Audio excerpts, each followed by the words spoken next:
Hi guys, జనవరి నెలలో జరగబోయే GSLV machine Sriharikota నుండి 100వ ప్రయోగం. మిషన్ వివరాలు. జనవరి 2025లో జిఎస్ఎల్వి రాకెట్ ద్వారా NVS-2 ఉపగ్రహంను శ్రీహరికోట నుండి ప్రయోగించనున్నారు. ఇది NAVLC యొక్క 2వ తరం ఉపగ్రహంను పనిచేస్తుంది. భారతదేశానికి నావిగేషనల్ సౌకర్యాలను అందించనుంది.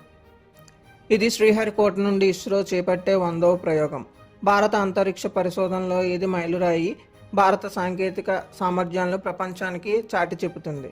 ఇస్రో 2025లో ప్రతిష్టాత్మక ప్రాజెక్టులను చేపడుతుంది. చంద్రయాన్-4 చంద్రుని పునః పరిశోధన మిషన్. నిసార్ ఉపగ్రహం నాసాతో కలిసి భూమి పరిశీలన కోసం రూపొందించిన ప్రాజెక్ట్.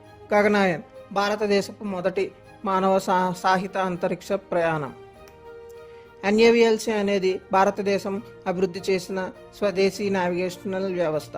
ఈ వ్యవస్థ భారతదేశం మరియు చుట్టుపక్కల ప్రాంతాలను ఖచ్చితమైన స్థాన సమాచారాలను అందిస్తుంది.